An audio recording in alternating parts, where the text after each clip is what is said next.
Yeah. Good morning. Bore da pawb, croeso cynnes I Llandrindod a fore gwlyb o fy hefyn. In opening this meeting of the Planning, Taxi, Licensing and Rights of Way Committee, I'd like to extend a warm welcome to members of the public, to officers who we have here this morning. There are a number of them, croeso cynnes I chi gyd, and also to members who are in the chamber, and also those members who are joining us online. This is the first meeting of the Planning Committee of the new year, and I know we will be having a couple of new members who aren't with us this morning, but I think it's only right and fair that we say diolch yn fawr iawn I Elwyn Vaughan. Dwi'n siŵr chi'n gyd yn cofio Elwyn wedi bod aelod o'r cyfarfod yma dros, pwllgor yma dros 8 blwyddyn. He's been a valued member of this committee, contributing for many years, and he's gone on and to the Senedd, and we wish him all well and thank him for his service to this committee over those years. So diolch yn fawr iawn I Elwyn. Iawn, symud ymlaen, moving on, item 1 on our agenda this morning is apologies. Jade, over to you, please. Roll call first. Gareth D. Jones. Yma. Adrian Jones. Present. Deb Edwards. Present. Peter James. Yma. Ed Jones. Present. Gareth E. Jones. Present. Karina Kenyon-Wade. Present. Carl Lewis. Present. Gareth Pugh. Present. David Selby. Present. Jonathan Wilkinson. Present. Chair, I've already spoken to you. I'll need to leave after the first item on the agenda for another meeting. Hugh Williams. Yma. Edwin Roderick. Don't think he's on. Oh.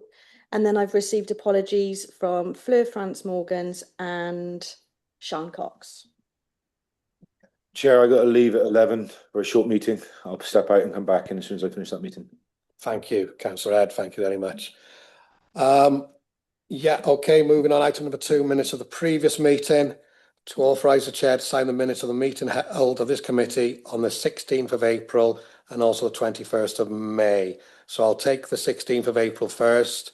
I'm looking for a proposer and a seconder for accuracy, please. Thank you, Councillor Gareth, proposer, and thank you, Councillor Deb. Everyone content?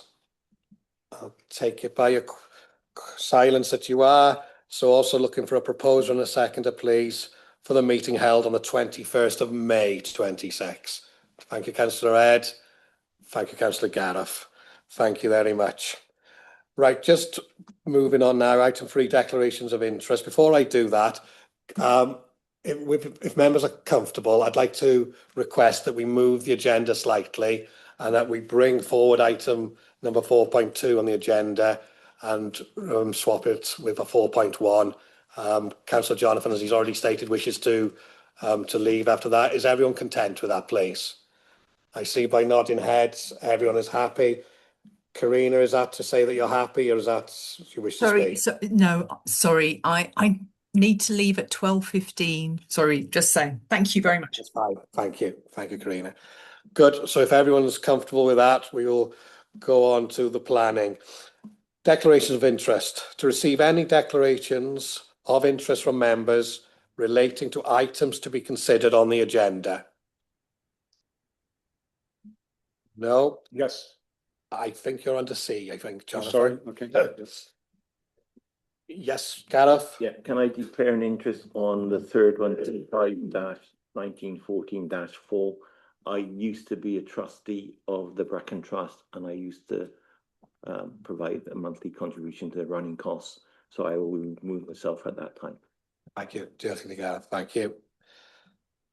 B, to receive, B, to receive members' requests that a record be made of their membership of a town or community council where discussions have taken place of matters for the consideration of this committee. No, diolch.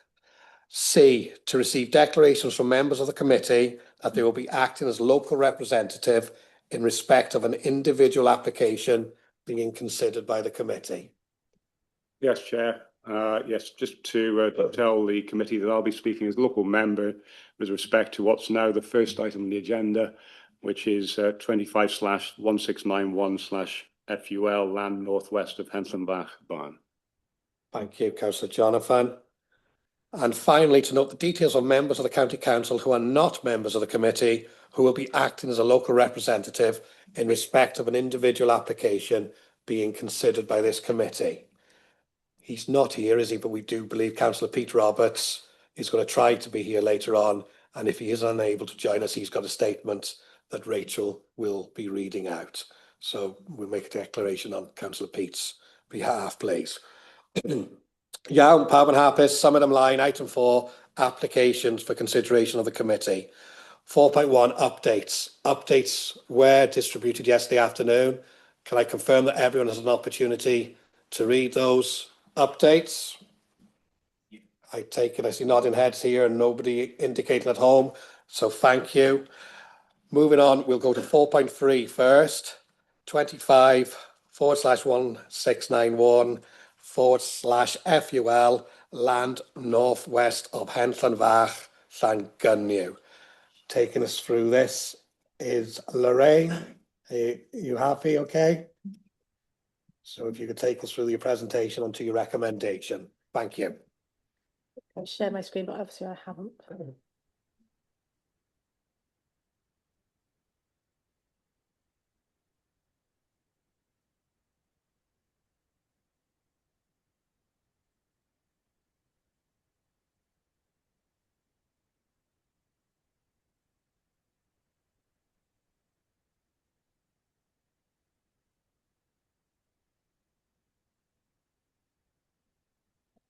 Yeah. Thank you, Chair. Good morning, Chair, members, members of the public. Yeah, this one is an application for the siting of 3 holiday lodges, installation of sewage treatment plant, car park area, improved access and associated works, and it's land northeast of Hentlenbach Barn, Llangynnu.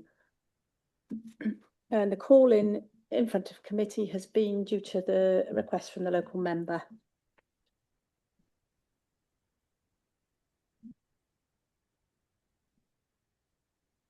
This is the site. It's some 3.7 kilometres northeast of Llanfaircynion, and it is a site of 0.04 hectares in size. You can just see the cross there.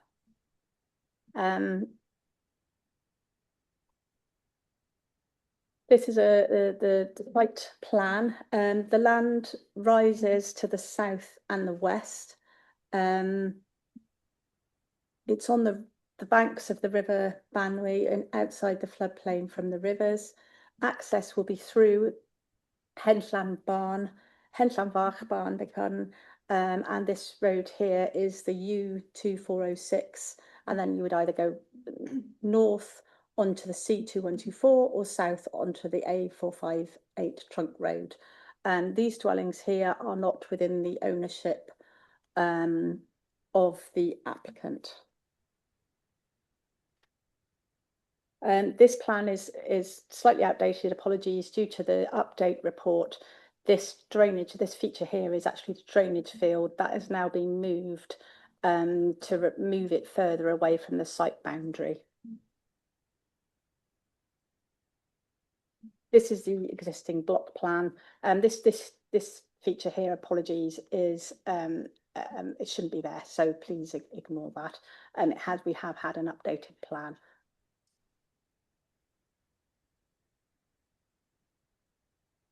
This is the proposed block plan. As you can see, 3 proposed lodges in a row here, car parking here, and this will be a pedestrian path that will go up to the lodges.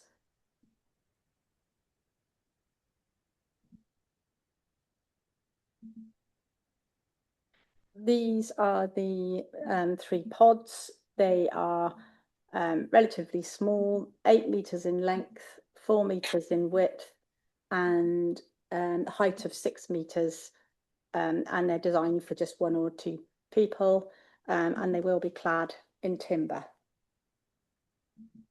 And the rear elevation of them will face the river.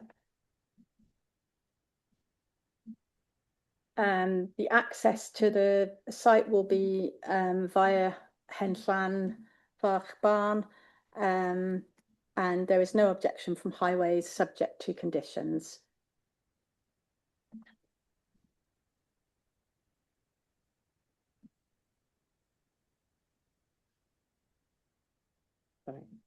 This plan shows the improvements that would be required to the access in order to make it acceptable in terms of visibility.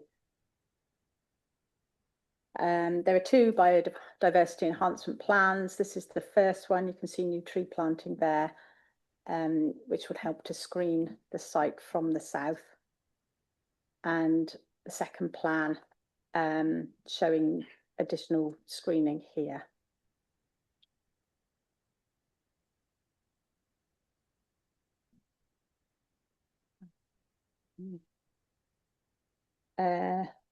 So the recommendation is for approval subject to conditions. Okay, thank you. Iawn, diolch, thank you, Lorraine. We do have 3 speakers on this application. So I'd like to call first Councillor Jonathan Wilkinson up. Then we'll have joining us online, Councillor Glyn Watkin from Llangunyu Community Council. And finally, we'll have Mr. Gareth Davis, the agent.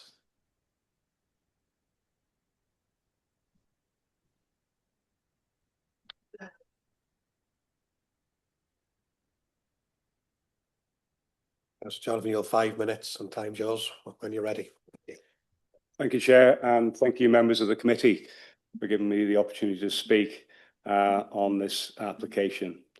I called this application because this was the subject of considerable discussion at our community council meeting at Llangunyu, where concern was raised by a number of councillors there and by the closest resident, Mr. Michael Poole, who was worried about the impact of the development on not only his property, but also the highways network, and also in the light of existing highways use by the nearby caravan site at Henllan Caravan Park, which is considerable and may expand. I firstly just want to discuss the call-in process. I was invited by an officer to withdraw this call-in about a couple of weeks ago on the basis that the officer's recommendation was to approve. I was a little concerned about that because to me that compromised the whole call-in process. You know, I've rarely called in an application and feel that any application if called in should be properly discussed. So I'd like an opportunity to discuss that further with you and Head of Planning at some point in the future, because I really feel the call-in process to be robust. That needs to follow through right through into the committee process. That's absolutely happy to, but now if we can address the planning application matter. Yeah, it is relevant to this Thank you. application. Okay, firstly, the principle of development. I felt there were contradictions in the principle of development as stated in the report. This is described as a part of a farm development scheme. But later in the report, we talk about loss of land, that this has a non-agricultural classification.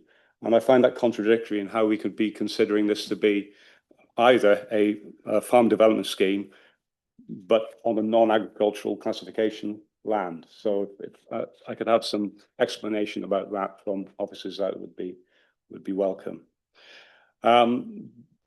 We've just heard the officer's report. There wasn't any mention of the historic nature of the nearby property at Henllan Fach, a Grade 2 listed property. It says less than 150 metres away. It's actually from the position of the closest pod to the barn. I believe that distance is considerably closer than 150 metres. So I'm not sure that that was truly represented within the officer's report. And also concerned about, when we talk about highways, about the access, about the distance that's been given for visibility, and to allow that, the amount of alterations that would be needed to be made to that access to give that. And I'd be very keen to hear who actually has ownership of the land on either side of that access to allow that visibility to be achieved. That's something I was also concerned about. Most importantly, is the road UT2406. I have got some photographs. You may not be able to see them, but they do illustrate the very sort of narrow nature of the road, which would be important for access to this development. At the end of the road, we have a sign saying unsuitable for long vehicles. Councillor Jonathan, unfortunately, you're not allowed to use material like that Okay. to indicate a member. Okay. Well, I can reiterate that then. I can describe it. There's a sign at the end of the road that says unsuitable for long vehicles. And I'm just concerned as to how construction vehicles will be able to operate along that stretch of road. It is a very narrow road, poorly maintained, and it's been specified within the report that there needs to be a passing place installed. I'm also unsure as to how we would achieve that passing place without that ownership of that land being under the ownership of the people who want to develop this development. So principal concerns about the historic nature of the Henslan Vach Grade 2 listed building and the impact on that, and particularly the highways and its ability to cope with increased traffic. And Chair, that concludes my presentation. Lovely, thank you, Councillor Jonathan. And of course, we'll take up your first matter later on. Okay. Thank you very much. Thank you. Jade, have we got Councillor Glyn Watkin joining us online?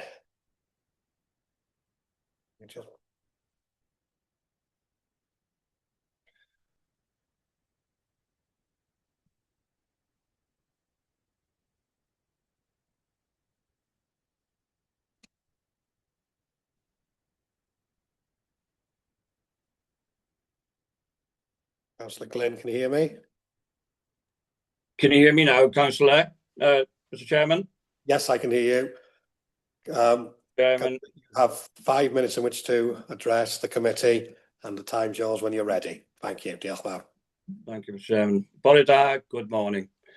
I'm speaking on behalf of the Community Council who have serious concerns, one of which is the highways. The unclassified road from the A45 road is marked unsuitable for long vehicles, which acknowledges that this is a minor road predominantly. A single track road with some passing places, narrowing as you proceed nearer to the proposed site. If you are travelling this road, particularly at weekends and holiday seasons, additional visitors results in considerable more vehicles. This in turn creates a greater need for vehicles to reverse. Indeed, when I visited the site on Monday last, I had to reverse for an oncoming vehicle on this road. It is noted in the planning report that there will be minimal extra traffic. One has to question this comment. What about access for the emergency services should they be required to attend a fire or a major incident? We believe they would experience difficulty in gaining safe access. The River Banway is in a close proximity and runs along part of the access road, which shows signs of erosion, causing cracks in the road. The access, quoting from report page 61, number 7, no work shall commence until the access has been constructed so that there is a clear visibility at the centre of the access. 2.4 metres distance from the edge of the adjoining carriageway to 0.06 metres above ground level and 43 metres distance in each direction measured from the centre of the access along the edge of the adjoining highway. We have the understanding that the applicant does not own the land to create such an access visibility display. Therefore, how is this feasible under the circumstances? No water supply. If a borehole water system is proposed, this would impact on neighbouring properties and their private water supply. There is a possibility it may significantly reduce or even worse, run out with the additional 3 chalets on site. Historic environment, potentially impact on the Grade 2 listed residents of Henslan Vach within very close proximity to the proposed site. Report states approximately 150 metres. I would suggest the distance is more like 50 metres at the most. Previous planning. There has been a planning application on this site in previous years to develop the barn, which is currently in a dilapidated state. No further development has been created, with the exception of a part concrete block gable end wall being erected. Also, planning permission was granted for an erection of a building, but this again has not been commenced. Surely planning permission was granted for an erection of a, surely planning department should question why the original development has not been completed before considering a further 3 chalets. The Community Council objects to this application, mainly due to the highways being totally unsuitable for further development. Thank you, Mr Chairman. Diolch yn fawr. Iawn, diolch yn fawr, Glenn. Nesa, ofni ofyn Gareth Davies, agent dod fyny. Just to remind you, Mr Davies, you have 5 minutes in which to address the committee, and the time's yours when you're ready. Diolch. Thank you, Mr Chair. Diolch am gwahodd fi yma heddiw. I'd like to start to apologise for my speech or lack of speech, because I was only notified I was able to speak this morning. So I have to just be on the win here. So let's start with the principle of development. I think the officer's report is quite clear. The principle of development is acceptable. We are fortunate in Powys that the local development plan is very favourable to sustainable and rural tourism. It does not have to be agricultural diversification to be acceptable. So the farming element does not have to be involved to make it acceptable in accordance with policy TD1. In terms of the nature of the development, as you saw on the plans, it's a very, very minor scheme, with it being 4 metres in width and 8 metres length. It's a proportionate scheme in terms of the area and things like that, and different to the caravan park, which is adjacent to the development. In terms of listed buildings, there's some comments being received that the 150 metre from the listed building is incorrect. But as you can see on the plan on the screen, the drainage field which is on that is 50 metres from the boundary of the applicant's ownership and 50 metres to the west as well. So the comment saying it's 50 metres from the listed building, which is, you know, more south than it's shown, is just shows that the 150 metres is correct. Access. Yes, it's a narrow road, but we have narrow roads in Powys. If we didn't allow development on these local communities and things like that, just because of narrowness, well, we wouldn't allow anything. And in terms of extra traffic, when you've got 100 caravan sites just to the south of this site, which has been there for decades, this 3-unit, 1-bedroom unit will not cause a major significant highway safety issue. It's going to be negligible in comparison to the existing traffic, and therefore should be acceptable. And as the highways officer stated, there's opportunity to improve the current access within the ownership of the land of the applicants, and the visibility is in the highway verge or in the applicant's land ownership. In terms of road widening, there's ample room in highway verge in Powys' land. We do not need any third-party land to create a road widening or passing place. In terms of the water supply and drainage field, anyone can put a borehole tomorrow without planning. 3 holiday lets will be negligible water intake in comparison to all the properties in the area and the 100 lodge site at Henllan Park. So that's negligible in comparison to that. In terms of the barn conversion, this scheme has been developed to create some income to enable the applicants to do that barn conversion, because at the moment they are struggling to make it happen because of the cost involved. So hopefully this holiday let will provide some income to renovate that barn as it's an extant planning permission. That's all from me. I thank you for your time, and I hope you go with officer's recommendation of conditional consent. Thank you. Diolch yn fawr, Mr Davis. Can I apologise to you that you didn't know until this morning, and really grateful to you for willingness to work with this committee and address us at such short notice. Diolch yn fawr iawn I ti, Mr Gareth Davis. Councillor Jonathan, please, are you step outside? Thank you. As Jonathan is taking his stuff and leaving the room, members, it's over to you, and I'm looking for an indicator who's just to kick us off. Good. We'll start os gwelwch yn dda efo Cynghorydd Hugh Williams, nesa Councillor David Selden. So, Councillor Hugh, os gwelwch yn dda. Diolch, Cadeirydd. Thank you, Chair. I think I've got to start by, is there a highway officer present in the room? Because there's a lot being said, obviously, about that road, the narrowness and access.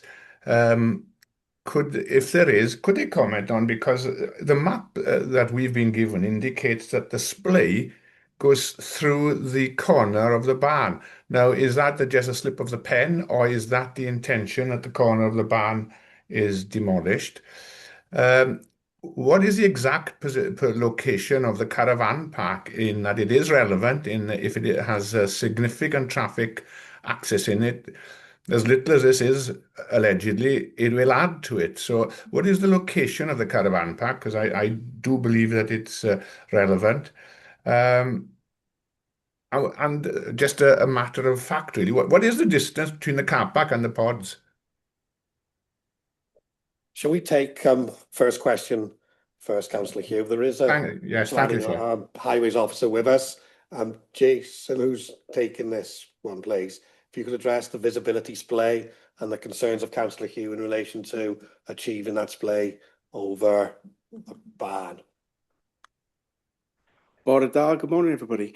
Yes, we have assessed all of the attributes for the arrangements for highways there.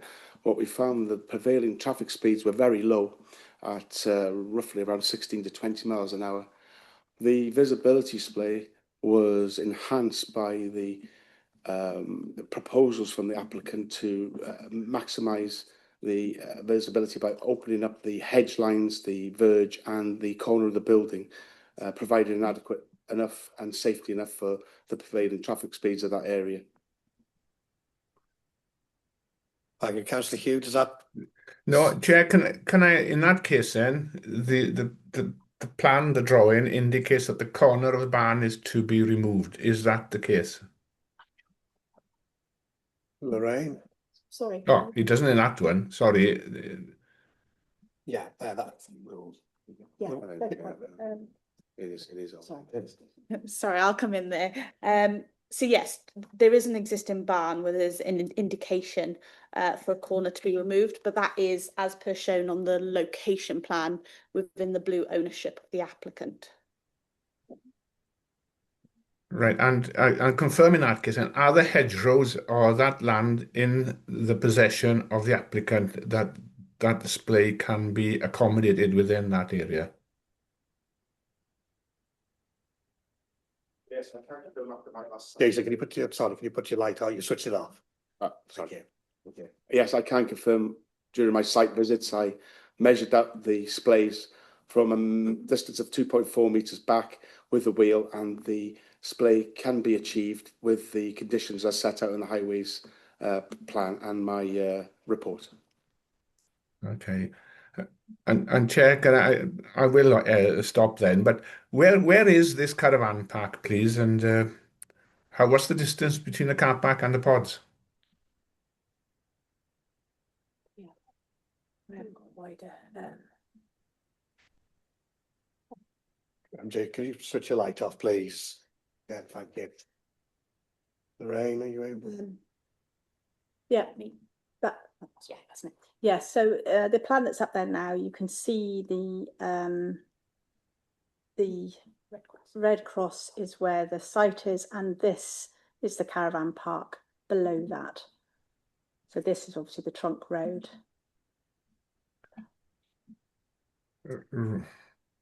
So the bottom green road is the A458, Yeah. Llanfair to Welshpool, and then the U road is going up past the caravan park up towards the proposed developments. Right, check, because I'm obviously not familiar with that area, I'm not sure what that would entail, which way the traffic would presumably come off the A road to access the caravan park. Is that an assumption which somebody can confirm? I mean, I would presume, but Jason, will you please? I can see looking at the map, it's halfway between the A458 and the Llangynu-Myford Road. Yes, exactly. That's it. Yeah. The applicant has proposed that the main access would come off the 548 passes at Bowdy Fuels, and then up the U road from there to the access point where they've asked for.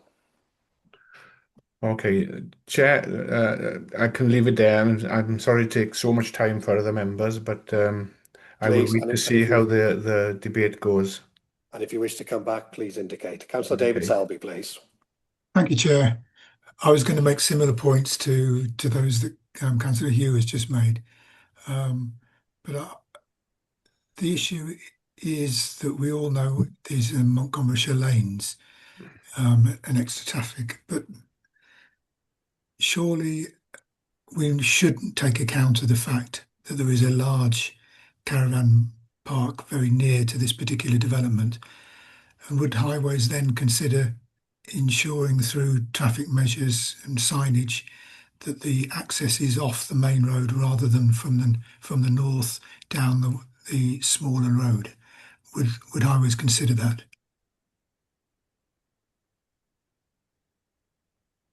Would you repeat that question, please, Councillor Selby? Sorry if I'm being obscure. The main access to this development would be through alongside next to the caravan park up to the site. Would it be useful if traffic was discouraged by the proposed site from the road above, a northerly direction? Okay, thank you. No. Would anyone from Highways wish to, Tony, would you wish to comment on that, please? I think what we're looking at there is we're asking people to leave the A roads to negotiate a C road, a U road, and another U road to get onto the application site. The way that the applicant has produced their report, their most preferable route is from the A548 on to the U road, and that's directly giving them a more attributable access and a more safer access via the A548 truck road. Thank you, Chair. Just to confirm that it's not directly coming off the truck road. I think that might be further applications that are in the pipeline. However, this application is definitely coming from the truck road to the U road, and we have Highways have asked for considerable betterment, and the applicant has taken it quite questionably on the chin, and yeah, happy with it. Thank you. Councillor Selby, are you? That's answered the point. Thank you. Thank you very much. Councillor Gareth E. Jones, please. Yeah, thank you, Chair. Can I continue on the highways aspect? Can I just have confirmation what the distance is from the A458 to the site, and also then the approximate distance from the caravan park to the site? And I assume that the proposed passing place is between the caravan park and the site itself. Please. Just measuring the distance now. I think I've written it down in my report. Yeah, the caravan site sort of split by the looks of it over a couple of sites with different accesses, but you're looking at about 750 metres from the trunk road to the caravan site, and then let's clear that, and then ooh, get me a ruler back out, and then another 250, 300 metres onto that site, and it'd be within that section where the passing place would be necessary. I mean, given the scale of that existing site, the additional use of the road because of these 3 units is very, very minimal, and it doesn't meet the test of TAN 18 as the additional traffic warranting than anything of concern. Thank you, Mr. Gareth. Thank you, Chair. Tony's just made the point I was going to make, so that's fine. When you're ready, Chair, I'm happy to propose that we accept officer's recommendation. But I do have a comment on one of the conditions, if that's okay. Thank you, Gareth. I'll come back to you before then. Members, I'm in your hands. I'm looking for Councillor Peter James, please. Thank you, Chair. It's just a question or some clarification on the actual lighting. Is it low lighting and is it timed? That's what I really want to know. Is it triggered?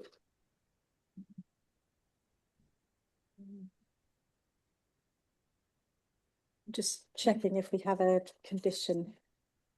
Okay. Yeah. So condition 16 requires a lighting plan to be submitted for discharge. So we would always require low level lighting. On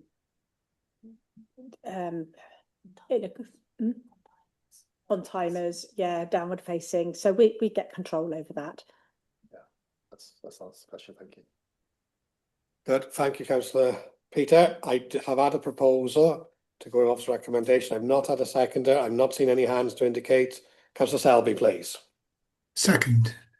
Thank you very much. Anybody else wishing to contribute? If not, I'm going to come back to Councillor Gareth and ask him to address his concern with your condition. Yeah, it's just on condition number 8, Chair, around the construction of the back paths in place. Could that be strengthened so it actually says it's provided up to a standard that so it can be adopted by the authority? I'm aware of other conditions where perhaps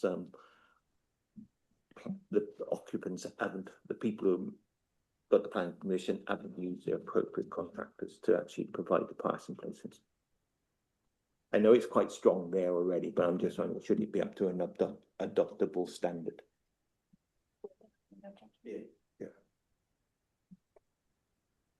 Yeah, I do agree with that, Councillor. I think we've used the standard detail available, which once upon approval or disapproval, if they approve, then I will liaise with the agent to provide the standard detail and the passing bay coordinate or the local widening is what we're hoping for the betterment and the access agreement there. Yes, I will take that on the chin and quite happily strengthen my comments on these passing bays, which I think we'll need to do. Thank you. Thank you. Thank you. Thank you both. Appreciate it. Happy, Lorraine? Yeah. Yeah. If I don't see any further indications, which I don't, Jade, please, would you be so kind as to put it in the chat, the voting form? There you go, members. 10:40. It's claiming it's closed. Does. Chair, I'm not sure if it affects other people, but it says the form is closed on my. Ooh, it does, and I think Jade has tried to address it, but I think the next one is closed as well. Is that?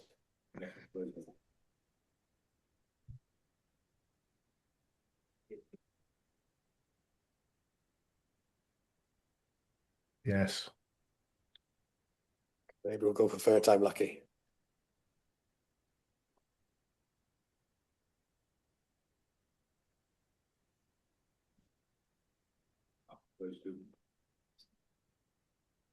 So not voting for me.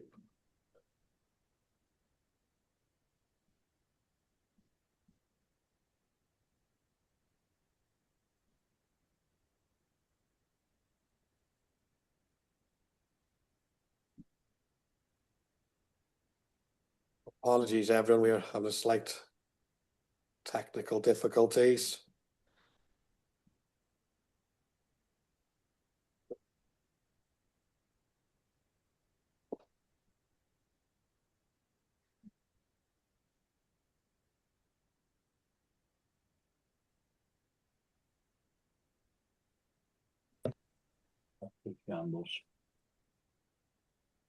Has anyone had success? Ah, mine's there now. Mine's worked. The last one's worked for me.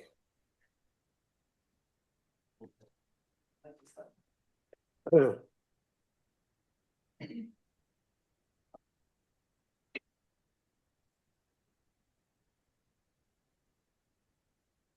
give everyone 30 seconds just to make sure you've had your time. How are you looking, Jade? Are you... You've only had two. You need two.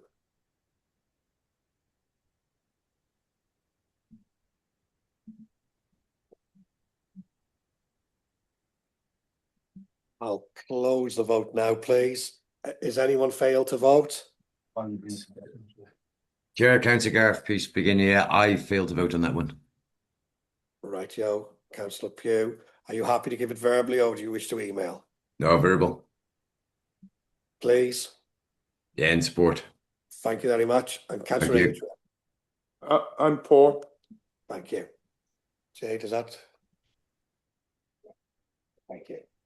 So that's 11 votes for, 0 against and 0 abstentions. Thank you very much, everyone. So application 25/1691 FUL has been approved as per officer recommendation. Thank you all to all the officers and to all the speakers that we had in relation to this application. It's now 1:45, Ed, so. Yes, Chair, I was going to say a step out. No point starting to have to walk halfway through. You'd be so kind as ask Councillor Wilkinson to step back in and we'll return to item 4.2.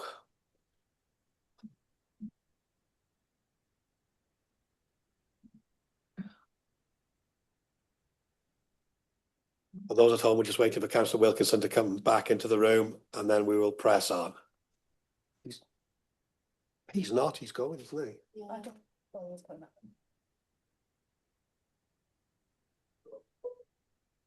Chair, at this point, I'll excuse myself, as I indicated earlier. Perfect. Thank you, Councillor Jobban. Thank you very much. Good, right, we're still caught, so we'll crack on with item 4.2. This is for development land adjoining Fair House, Churchstoke, Montgomery, and I believe, Lorraine, this is yours also, so you're so kind as to give us your report and take us also through to your recommendation. Yep. Thank you, Chair.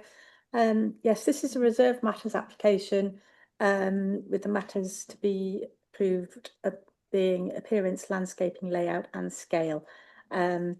It's in respect of the outline approval for the erection of 38 social rent dwellings and associated works.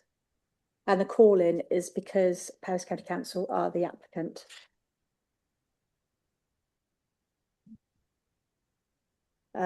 This is the large village of Churchstoke, and you can see the site here on the eastern side of Churchstoke. Here is the site in closer scale. Please apologise for my I need to apologise for my wobbly outline there. This is the constraints map. As you can see, there is public footpath nearby, but there isn't any constraints on the site. Excuse me, can I ask?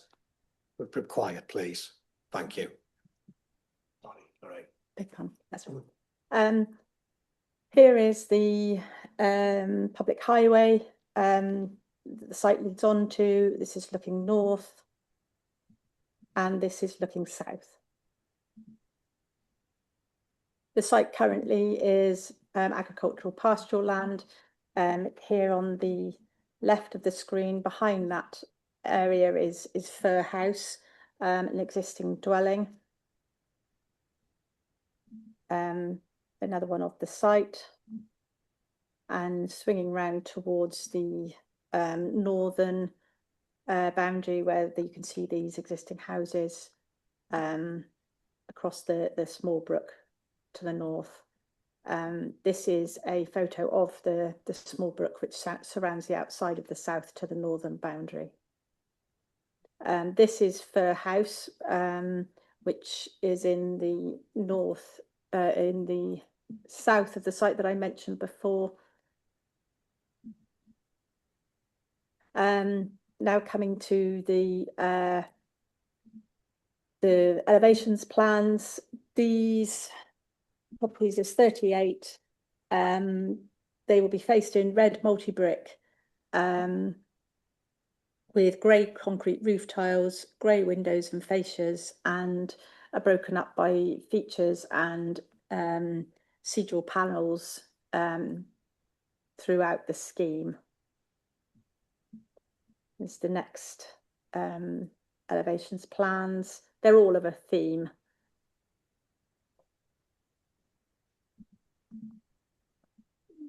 There's a mixture of house sizes throughout the site.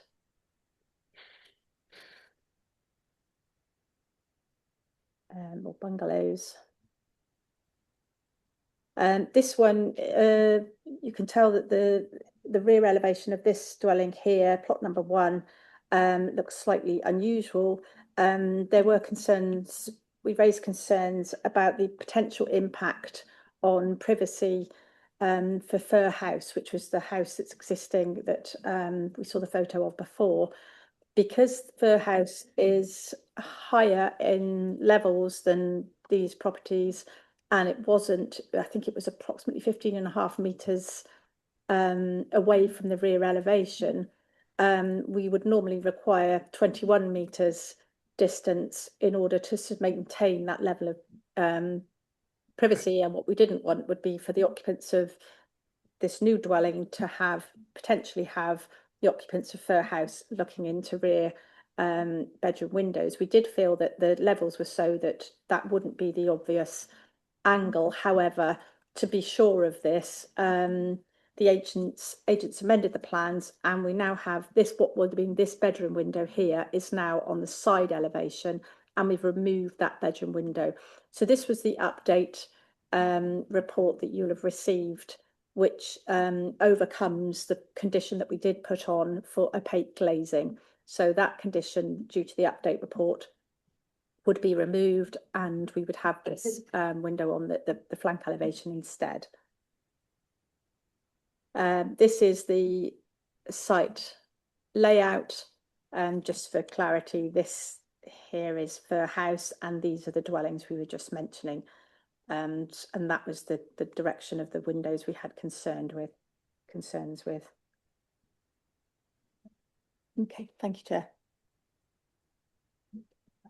Oh, recommendation, beg your pardon, would be for approval, subject to conditions.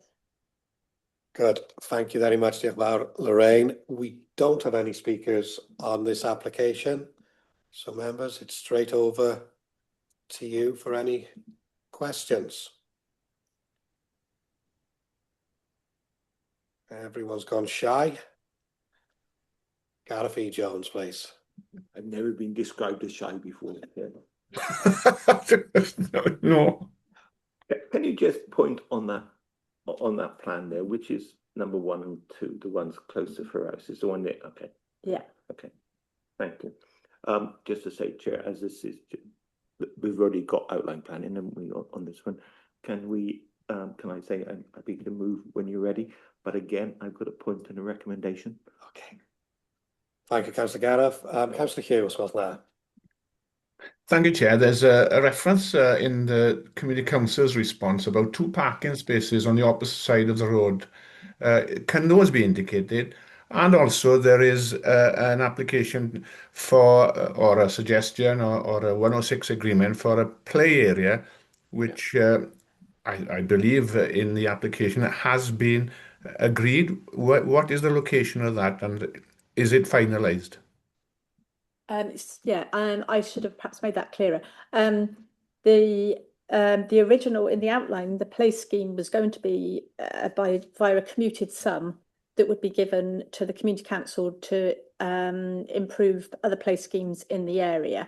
However, the applicant has now stated that they would rather provide a play area on this site, and Countryside Services have agreed in principle that that would be preferable to them. However, they didn't agree the detail of the play area that had been submitted. That's why we've got a condition to agree that at a later date. So there was a verbal agreement, but not a formal agreement. So we put the condition in just to save it waiting. Chair, can I come back on that, please? Now, I've seen this in another application. Is it a play area or a playground? Because a play area is a big log and perhaps a pond or something. So what is it defined as? I believe it is a play area. I'd have to double check the plans. I haven't looked at them for a while, but in my memory, it's a play area. And it's one that Countryside Services would still have to agree to it. So we do have that ability to check what it actually is. They have been in conversations. So in a conversation with them, they were happy. It was what they wanted and what they would prefer, but they didn't come back formally. So Chair, just for confirmation, that is not play equipment as such. That is a green space with perhaps, as I said, perhaps a big log and other such things in that area. I believe it's play equipment. I would like to double check that but that isn't been, that would still be required to be discharged and agreed. Right. It's my understanding from reading this and previous conversations, it'll be play equipment because there was going to be amount of money there was previously going to another scheme within the community. So that money now will be going towards an area on the new development site, which will include a traditional play equipment. That's my place. So check it. So oh, sorry, Gemma. No, sorry, Councillor Hugh. So I've just reading condition 12. It does specify the scheme shall include details of layout, specification of equipment, and goes on. So it does specify equipment within that condition. Yes. Thank you for that clarification. And Chair, can I go back to where are these two parking spaces which the Community Council referred to, which is opposite side of the road to the residence?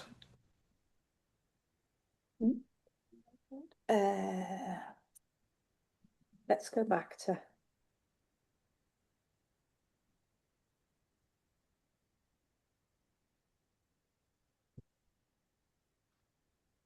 So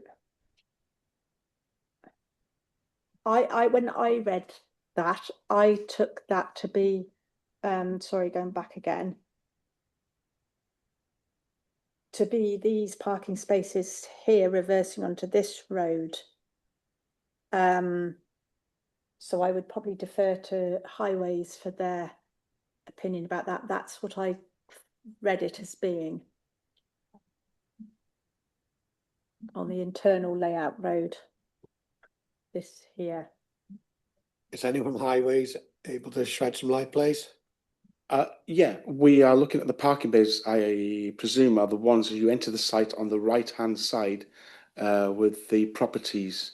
There are, well, I can see 1, 2, 4, 6 parking bays and another bay of a description. Is that where we're talking about? Well, the Community Council refer it as the southern 2 parking spaces on the opposite side of the road to the corresponding houses. Chair, if you look at on that plan, on the bottom left-hand side, you've got 2 blocks of 2 houses. Yeah, there where you are now. And the parking spaces are on the opposite side of the road. But that seems to be in a cul-de-sac. That seems to be a very Just to clarify, we're talking about plots 11 and 12 parking places? Bottom left there from Councillor. Circling. I think it's 11, 12, 13 and 14. Yeah.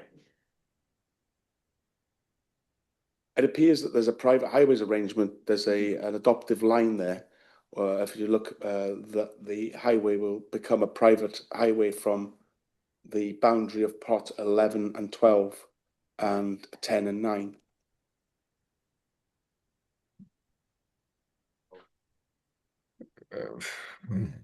So what are our thoughts on this? It's obvious that the parking bays are the opposite side of the road, but it's a private and adopted highway. And it's a cul-de-sac limit. Yeah, Please don't again. The adopted highway goes round the bend, and then it's a private shared drive with the parking opposite the houses, but that's private.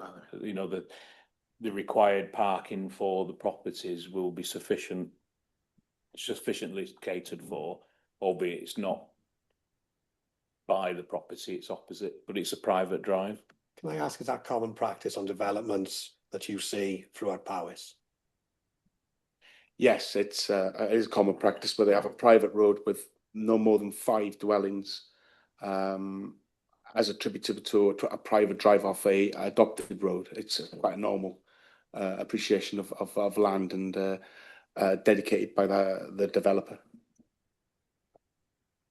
Any member wishing to come back in relation to that point that was just raised in relation to this parking that the community council highlighted? Anybody wishes to take it further? Chair, I seem to be a bit of a pain there. Like, I accept that clarification, but can I just have a clarification then? What is the road that comes off the main U-shaped road in the area we are talking about and goes up to the boundary? Yes, that's the one. What is that? What's at the end there? That would be the sewage treatment plant, pumping station, beg your pardon. Right. Okay. Councillor So Hughes. the play area is not going to be here then. Presumably, it's going to be on another part of that site. The play area is on the northwest. Okay. Yeah. Okay. Councillor Hugh, are you content? I am, Chair, and I think following the clarifications, should you wish, I'm willing to suggest that we go with the planning officer's recommendation. Okay, lovely. Thank you, Councillor Hugh. Councillor Adrian. Thank you, Chair. Can I just ask, where's the footpath? It's the opposite side of the road, in my memory, from the development, is it? So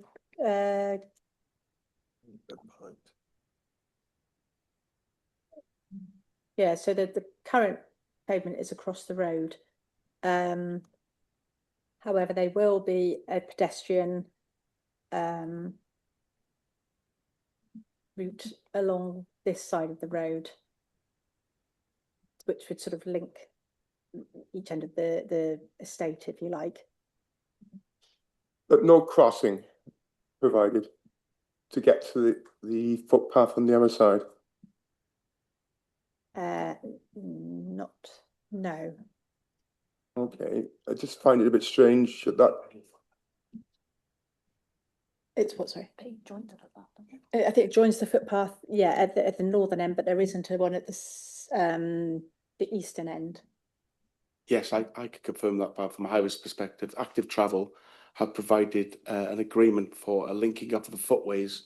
When you leave the site to the left, you'll see that the drawing denotes a footway connecting with the infrastructure of the 498 there, 489 there. Thank you. Councillor Adrian. a bit confused. So to go into the village north or south, they've got a footpath. They haven't got a crossover to get to the footpath on the other side. If I may check. So there will be a footpath on both sides of the road. I see. Okay. So there will be a new footpath going in from the site towards the Co-op Tuffins facility, and also going into the village settlement. That footway will connect to an existing footway on that side. It's fine. Then within the 20 zone, I think you've then got better opportunities to cross within the village. I think there's a pedestrian refuge. Okay. So that should be catered for. That's fine. Just wondering why it's staying at 30 mile an hour, because you think it's going to be a lot of activity around there. But that's not a planning issue. So just want to query in that really. You think, because it is a bit, having travelled through church, so it does go from 2030, and you don't quite understand it, and you think you put 20 right through with this new development, it would seem sensible, but that's not a planning thing, I suppose. Thank you. Thank you, Councillor Adrian. Councillor, have you indicated again? happy to come back. Can you just clarify, are those new footpaths part of this development funded by Powys as the developer of this, or is that going to be funded through the active travel process? I think there's a part for the thing. I'm assuming there's a collaboration works, but I can't confirm that at a later date. I will find out for you. However, I'd like to suggest that if this is all covered in the Highways Act agreements as well, and the internal affairs are conducted under a Section 38 agreement, which will make the internal road, make it maintained by a public expense once constructed to adoptable standard. And also there's a 278 agreement, which covers all of the attributed paths and link roads and crossings. So we will, as an authority, have a second chance at this, should we look and say we need something else here, because these are the comes under the terms and agreements of, should we approve it, the 278 agreement will cover it. Just one final question, Chair. How far is it from the bottom, on the map, the left-hand side of the plan across to the school? Because it's quite close. It's on the same side of the road, village, isn't it? The school. And the playing fields go across. I don't know how far it is. Perhaps there's an option there that we could look at. Okay. Again, not a planning issue, Chair, I think. Thank you. Is that a legacy hand, Councillor Adrian? Oh, sorry. It is, yeah. Good. I'll take Councillor Gareth's initial proposal, and Councillor Hugh, I'll take as a seconder. Is there anybody else wishing to comment? Yeah, can I just make? Yeah, please do. Yeah, it's just on condition 1, where you said that it should begin either within 2 years or before the expiration of 5 years from the previous outline planning permission. Can we just limit that to one of them? Because I think the outline planning was in 24 approved. Could we just make it the one date, which will make it 2029? Because it says whichever is the longer at the end. Who wishes to address that? Sorry, I don't have the outline consent date to hand. But yeah, if that has expired already, then I'm happy to make that amendment. I see no reason why we can't if that's already gone past. Thank you. But I don't have that to hand. It's a section 73 outside. Please, Lorraine. This is the. Yeah, so that would have had that date on. This would be my under a section 73 into March 2024. Ah, there we go. So I've just been informed there is an outline consent, but there was a section 73 which is approved in, sorry, did you say 2024? March 2024. So those two dates are relevant for that condition 1. Yeah. 5 years. Yeah, 5 years from 2024. So So there was we don't really need the 2-year one for this one. Because the 2-year would make it September, well, whatever it is, 28, wouldn't it? So the 2 years is from the date of the reserve matters. The 5 years is the date from the outline or which is the section 73. But it says whichever is the longer, so you're going to take the March 29 one anyway, aren't you? I'm just being picky. Yes. Yeah. Well, for clarity, what do you want, Gareth? Are you happy to leave it as it is? I'm happy to leave it, but when I read it, it just confused me a little bit. Because there's 2 different dates. Members, it's been proposed and seconded. I don't see anybody else wishing to speak. No, so Jade, let's hope first time on this. Members, it'll be in your chat box shortly. There you go.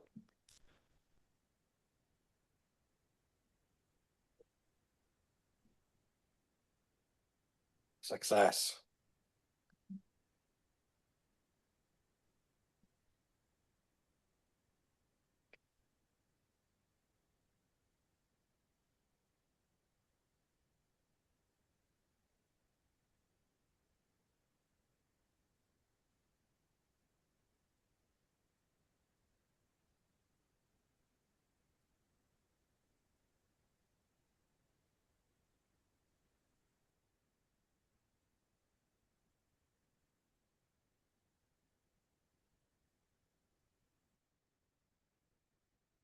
How are we looking there? Adrian, are you struggling again? Yeah, I'm 4. You're 4, thank you. Anybody else experiencing trouble at home? We'll close the vote. Have you got everyone, Jade? Yeah. Yeah. So that's 10 votes for, 0 against and 0 abstentions. Good. Thank you very much. That application has been passed as per officer recommendation. Diolch yn fawr pawb. Right, moving on to our next application this morning, 4.4. So, oh God, apologies, I'd forgot. So apologies. I'll just disagree as I was a trustee of the Okay. Bracken Trust. Thank you. We're 9. We're still 9 out of 15. 8. Yeah. Please, no one else go.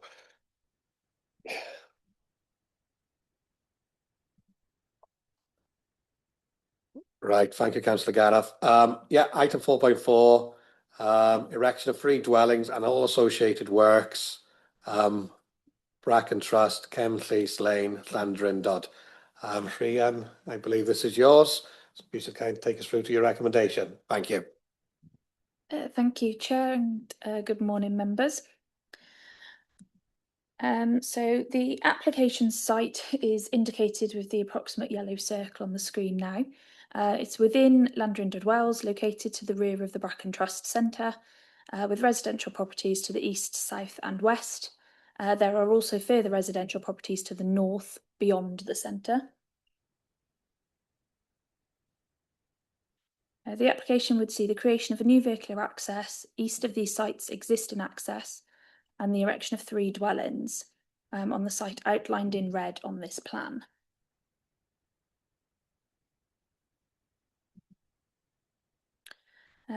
The application site is relatively unconstrained.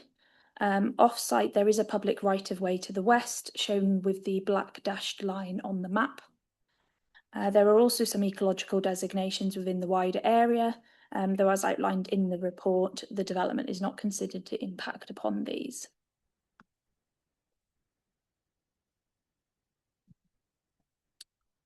The existing site forms part of the garden area of the centre, and the development would see the removal of several trees.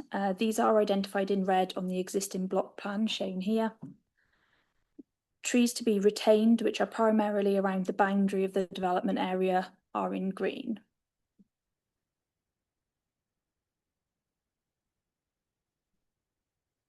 The 3 dwellings are proposed to be sited in the layout as shown on this plan. To compensate for the trees lost, in line with Planning Policy Wales requirements, 24 trees will be replanted around the site and another 88 trees will be planted off-site. The planting of these trees is proposed to be controlled via a Section 106 legal agreement. This would offer sufficient control and assurance that the planting will be undertaken.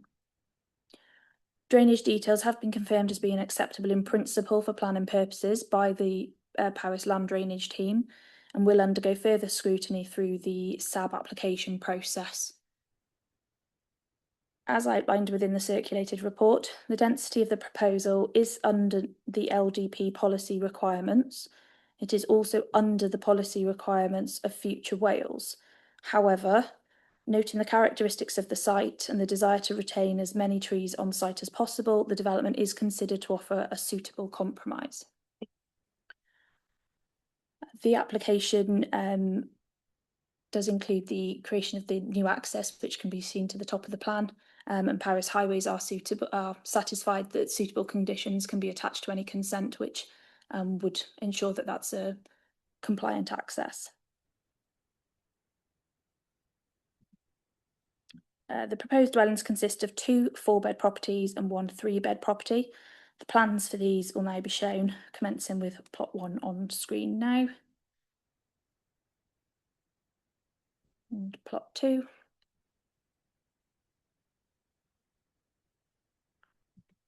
And plot 3. So this is the first of the site photos. There is an inset map in the bottom right-hand corner, which with red arrows to hopefully give you an idea of where each photo is taken from and looking towards.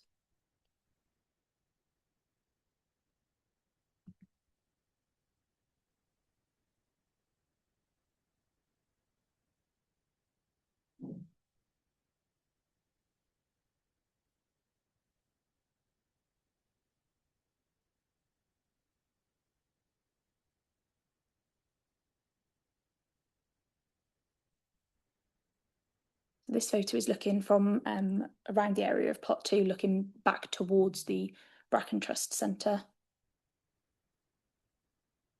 And this one is taken from Hillside Lane, so the right of way that runs along that lane, looking towards the boundary of the site.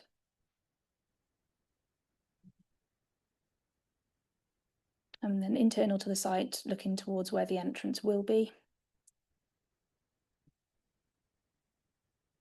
And then looking from the access point towards the right and towards the left.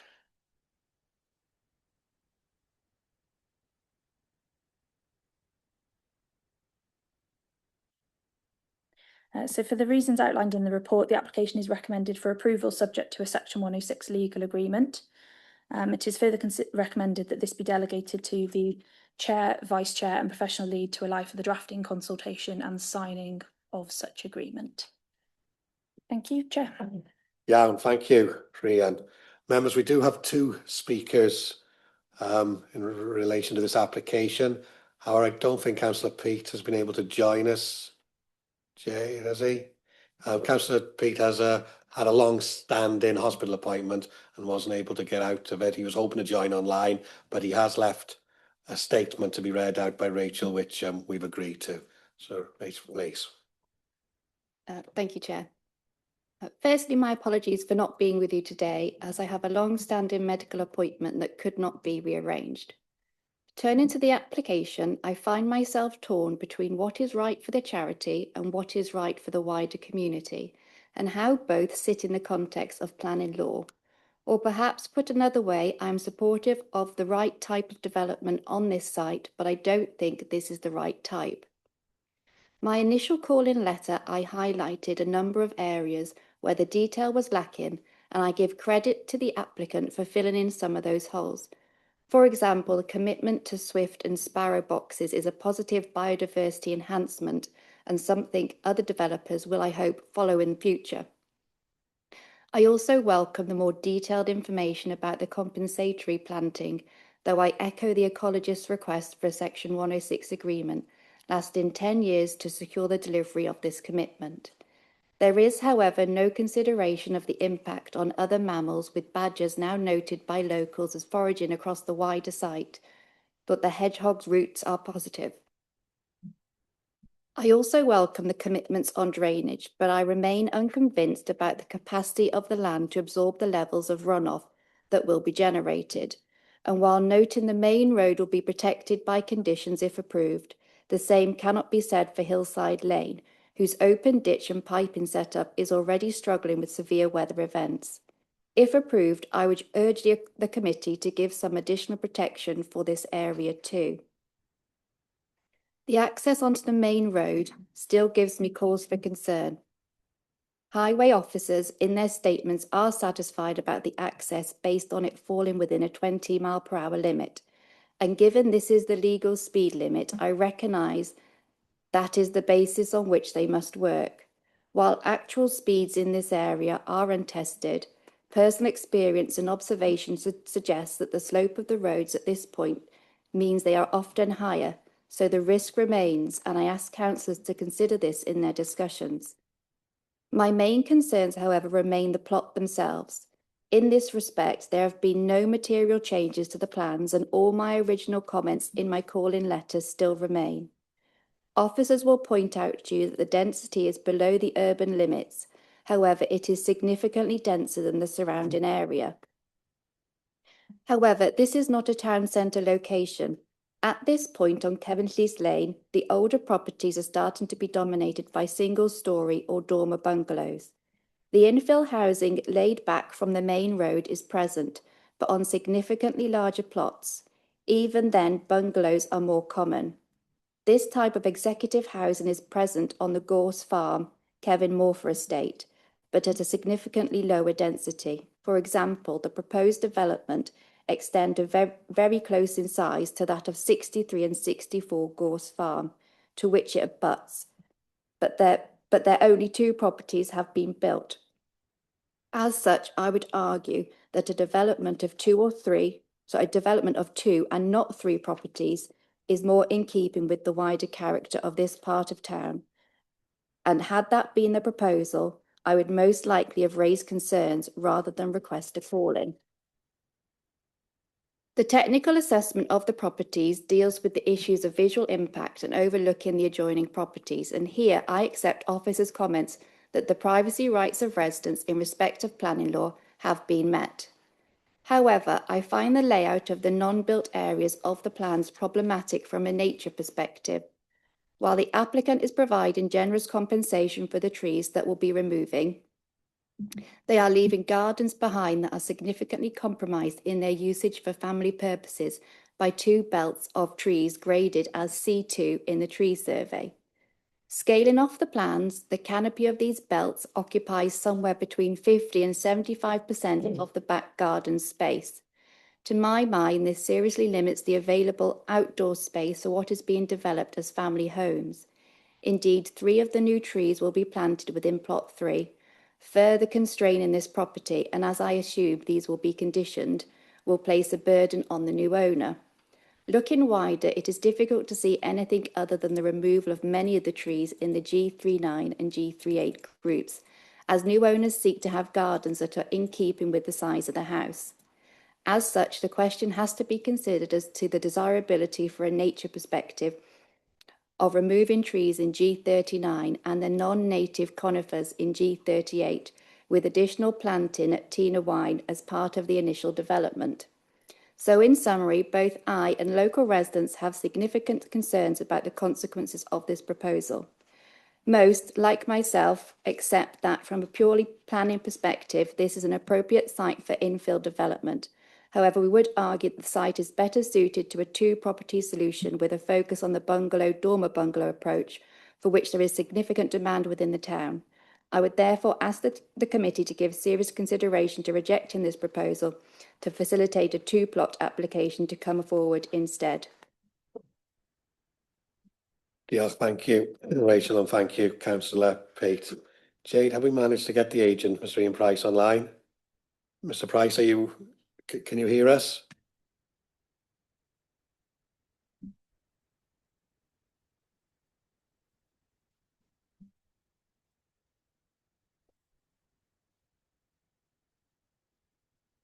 Mr. Price?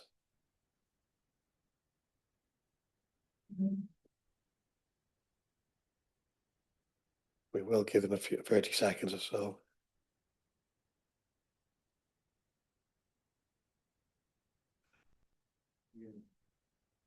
Can you hear him, can you?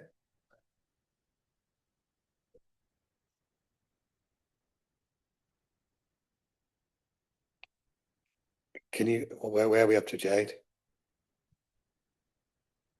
And we can't hear him. Rachel, what are your thoughts? Okay. If you would bear with us, please, members, he is joining us from sunnier places than where we are. And we want to give him every opportunity to join us.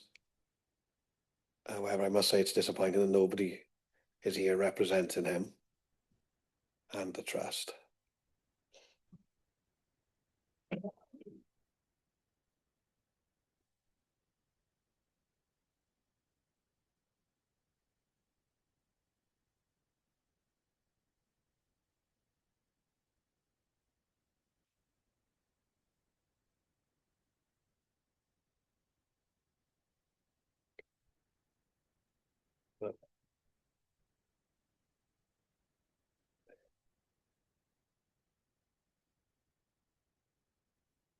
Members, again, as always, I'm in your hands.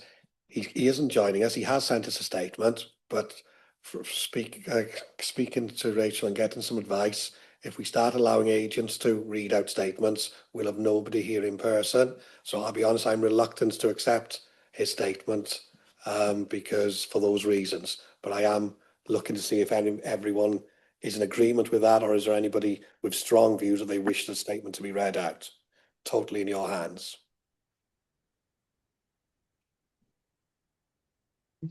Ian, are you there? Hi, Councillor. Can you hear me now? I can. Sorry, I'm abroad. I apologise. I've got a unsecure connection. I think it doesn't like the We'll council crack on it. firewall. Mr. Price, can I insist that you stick your statement to purely planning matters relative to this application and not previous applications? And I'm sure you'll keep your statement professional and address planning matters arisen through this application. Okay, can I ask one question, councillor, before we start then? Are we able to discuss the Bracken Trust's current position as well and why the application is being made? It's not a planning matter, sorry, Mr. Price. Okay. I think we're all aware of the emotions behind the application. We're aware of their exceptional work, but we are here today to approve or not, as it may be, a planning application. So I will stick to that, please, sir.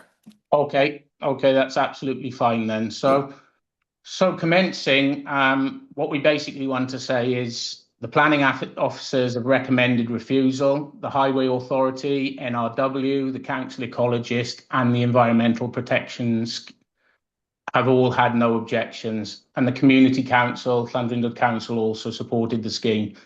Every single qualified technical expert and consultee says yes, it can work. And whilst I appreciate the comments made regarding density, the planning officer has already confirmed that density is below the requirements. The tree survey is particularly important. It was done to BS 5837, the gold standard. It found no trees of high ecological value and 0 category A trees, noting that most were mainly ornamental conifers, and the trust is complying with Welsh Government standards by taking a 3-to-1 ratio of these. The ecologist is satisfied from a council perspective about the biodiversity. And from our perspective, every single concern has been professionally assessed and dismissed on that basis. So from our perspective, we believe we've submitted a policy compliant planning application. It is essential that this works for the trust. And I have nothing more to say if I can't say anything personal from the trust basis, councillor. Thank you, Chair. Thank you, Mr. Price. Really grateful for that and where you approached that statement. And just for clarity, members, I think he said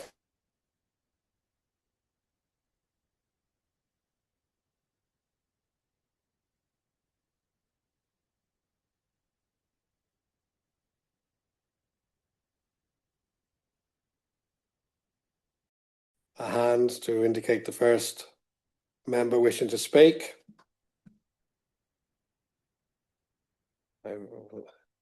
Councillor Adrian, followed by Councillor Karina, please. Thank you, Chair. Well, listening to Councillor Peate's comments around density and the loss of trees, I can see where he's coming from, because the photographs did show a lovely landscape. And I know this tree is going to be planted, but I do fully understand what he's saying. It would look better or seem better. There's only 2 houses there and there was some green space available. I get that. So, but my question would be, why is the access road going tight up against the boundary? Is that a planning reason because of the closest to the house, the existing house, I mean?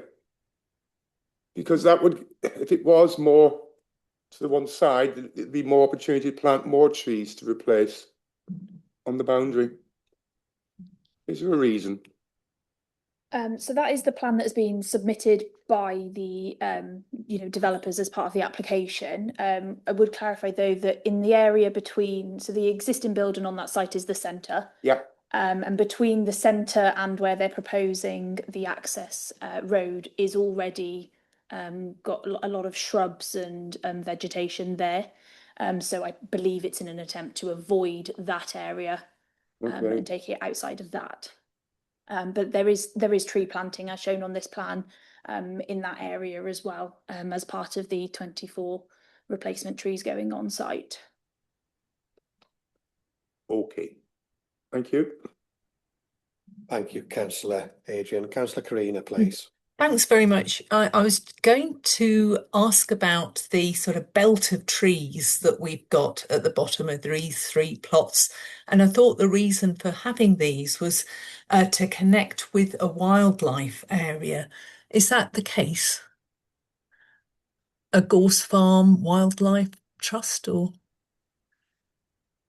So the trees at the bottom end of that plan on the southern side are existing trees.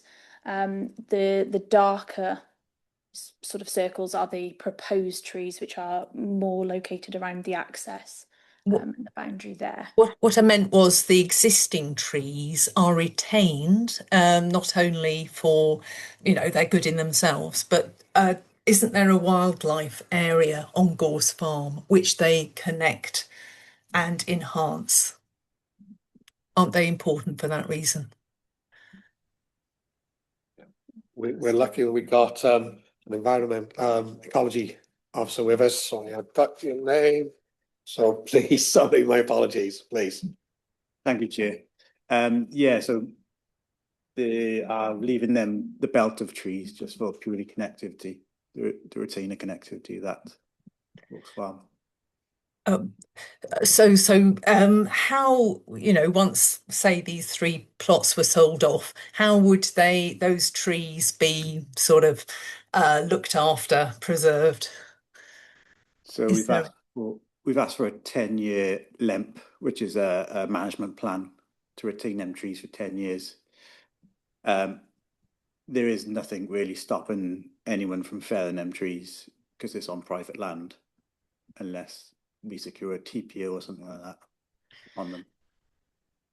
Thank you. And I was also going to ask about the 1.8 metre fence, which seemed to cause some concern to people.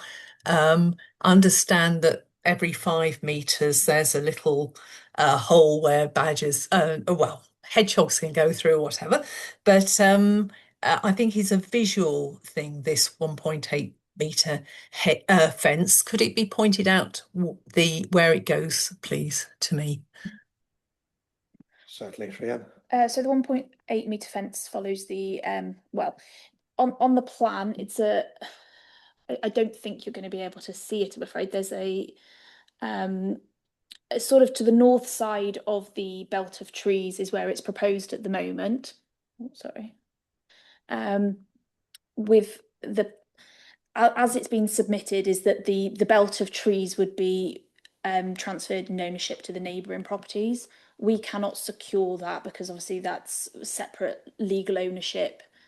So we have to, consider it of being retained by these 3 plots. But the fencing that is proposed is a totally normal residential fence that they could put up without planning permission around the site. In any case. Could I take it that it runs along the northern boundary of these new properties and that the 24 trees that are being proposed to be planted in the Bracken Trust site obscure the fence a bit? Because there's been some concern that these new houses are quite high compared to the single-storey dwelling of the Bracken Trust. So the Bracken Trust is not a dwelling. Oh, sorry. Yeah. It's a charity centre. Yeah. But there's a hedgerow shown along the northern boundary of the site between the trust centre and the 3 plots. Okay. Thank you. Thank you, Councillor Greener, and thank you, Jack Lewis-Lloyd, for your contribution. Members, I'm not seeing any hands. I'm not at a proposal. I'm looking for further contribution, please.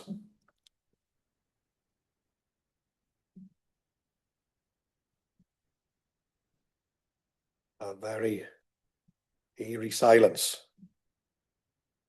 Councillor Deb, please. Yes, sorry, Chair. Councillor Pete raised the issue of drainage and the runoff onto I can't remember which the estate was, but the next one. So I was just looking for clarification for the closest neighbours, because I mean it is a little bit daunting when there's tarmac and concrete going up and the possibility of a flood risk in the future. Please Thank you, Ian. So the concerns raised by Councillor Pete Roberts relate to Hillside Lane, which is to the west of the site. The application being for 3 houses would require SAB consent.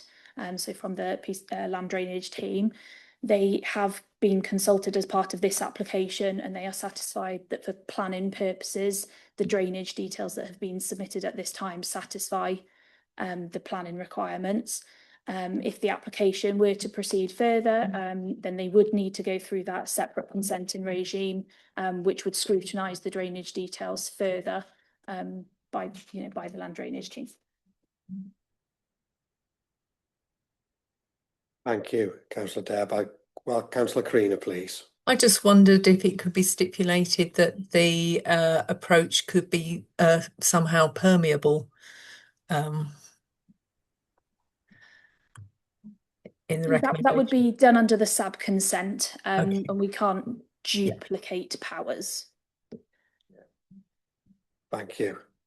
Councillor Deb, is that legacy hand? No. No, I was going to propose that we went with officers. Recommend. Thank you very much. Councillor Gareth Pugh. Yeah, I'd like to second that, please, Chair. Thank you very much, Councillor Pugh. Anybody wishing to contribute further? No. In that case, Dave, you should be so kind as to put the voting form in the chat box.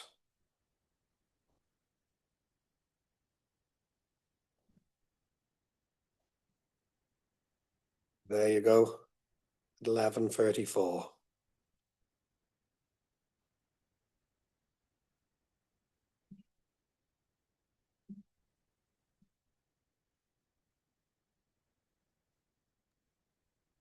Chair, whilst we're waiting for that, could I make a plea that we have a directional arrow or a compass on these drawings, because we've referred several times to north, south, west and east. Just as a request, that's all. Thank you. Yeah, certainly. And anything that makes it easier for us, please ask, and I'm sure the officers will be happy to facilitate. Thank you, Councillor Hugh. Yeah. How are we looking? Councillor Adrian again.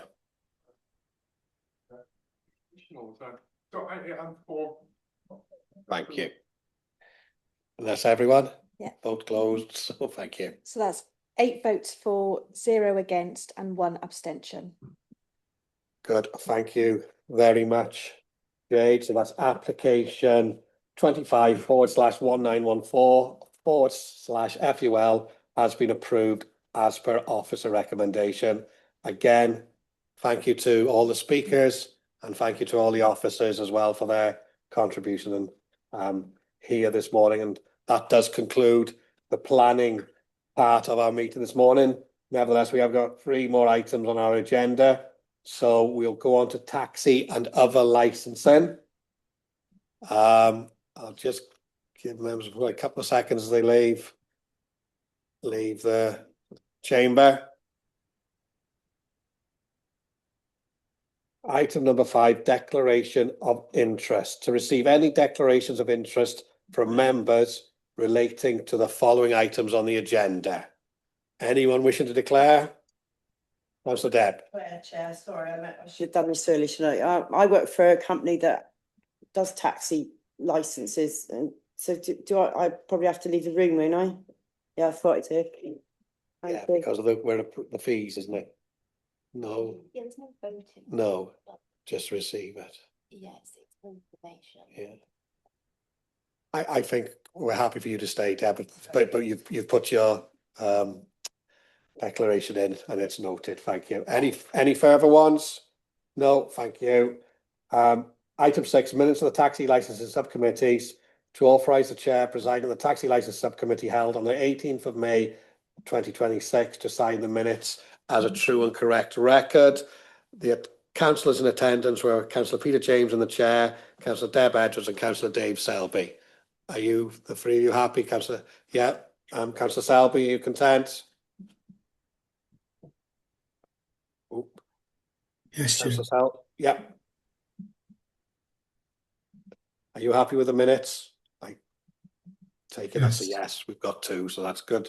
Thank you very much. Number 7. Now, members, moving on to taxi tariff review.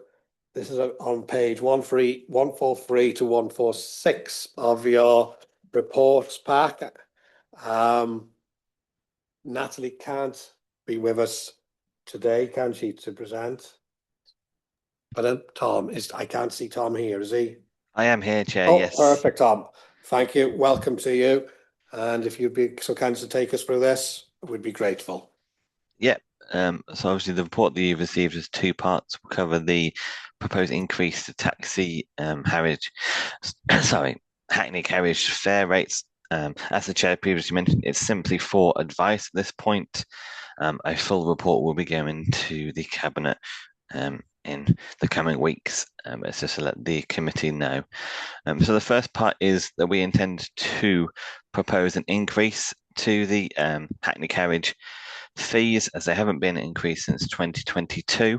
Obviously, as we all know, since then, significant things have happened related to the cost of living crisis, the war in Iran, which has pushed fuel prices up for everyone, especially hitting our taxi drivers the hardest, as they use petrol the most, as their job entails that they drive around all the time. And this has been, obviously, they've been hit quite hard by this. We've had numerous sort of complaints or reports from Hackney carriage operators in Powys saying that they are struggling to maintain their operation due to the rising costs, and we feel it's quite important to do what we can to support them.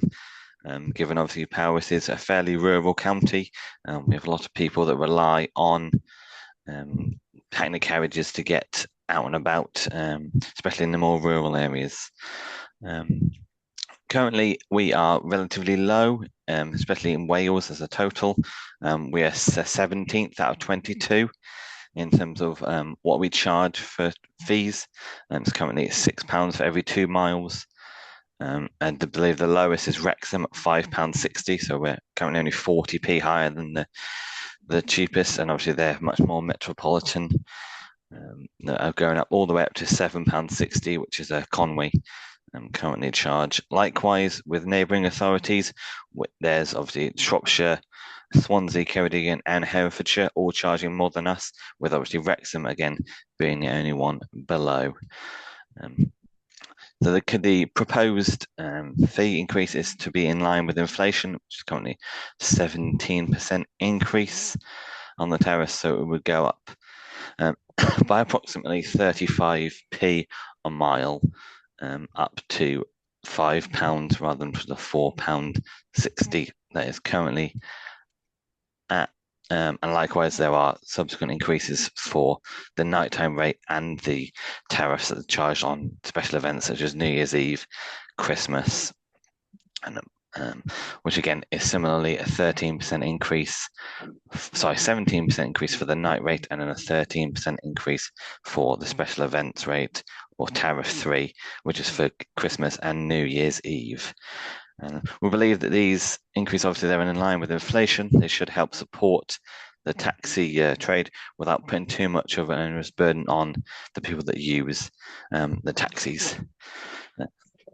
Thank you, Chair. Thank you very much, Tom, for that. Members, anybody wishing to ask Tom any questions? Anybody wishing to? Yeah, Councillor Gareth, please.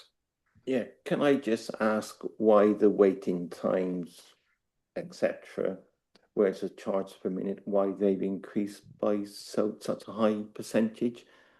For example, the tariff 4-day, the waiting times increased by 50% from 20 pence a minute to 30 pence a minute.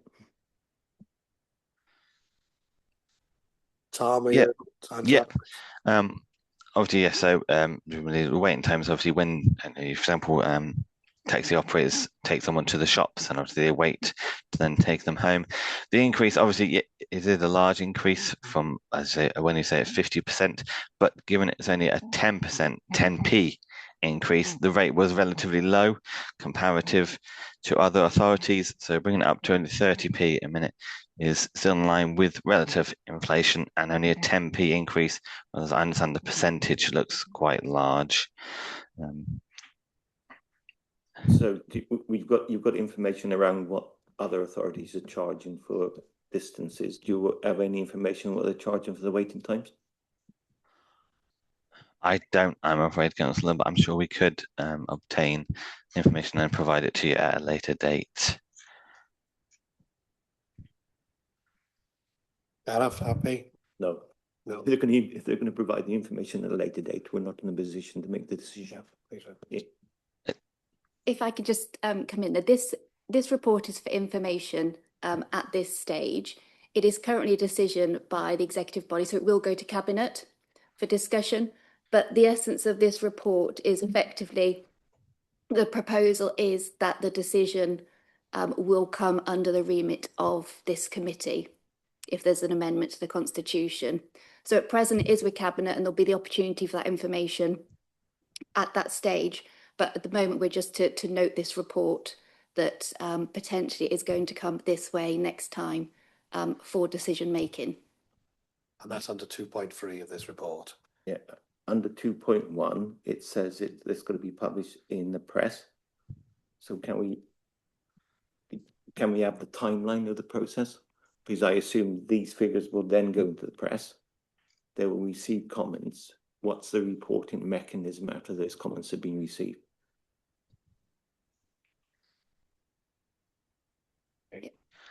Tom, I don't know if you want to.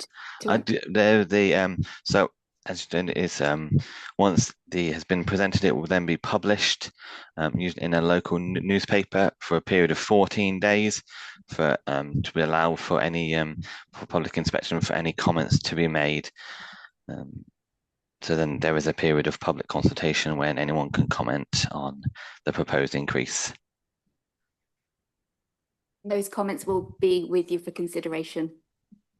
So if I'm right then, so this report, we receive this report today, that then goes to cabinet for them to approve the proposed rates. That then goes out to consultation. Any comments from that consultation is that then come back to us for approval. Yes, Councillor, that is the process. Okay. Right, okay. Thank you. So in that case, Chair, I'm happy to propose that we accept. Don't think, do we need a, I think it's just more, it's just to note it. So I propose that we note it. Okay, thank you. Any further questions in relation to the report from Tom and Natalie? No? So I think it'll be noted and we'll see how it works out moving forward. Thank you. I believe that concludes the agenda, but I will ask Jem just to say something about the delegated list and why we haven't got one just for members. I'm sure I'll jump in a bit why they haven't got this. Thank you, Chair, and thank you, members. Yes, unfortunately, as you're all aware, we are recently going and slowly transferring over to a new IT software system that we're using. Unfortunately, that has meant that at the moment we're not able to corroborate those figures because we are still unfortunately moving between two systems. So apologies for me that I was unable to provide that to you for today. But as soon as we can, I'll bring all the figures with the past dates we've missed back to you, so you do have those to hands. But apologies from me, and we are slowly moving forward to the new system, and we hope to have it all sorted very shortly. Thank you. Thank you, Gemma. Everyone happy? Any questions? No. In that case, I believe our next meeting is on Wednesday, the 8th of July, to accommodate council on the 9th. With that, thank you all very much to everyone this morning. We have finished, I was looking, yeah. Thank you all very much, everyone, and close this meeting at 11:45. Diolch yn fawr, pawb. Thank you.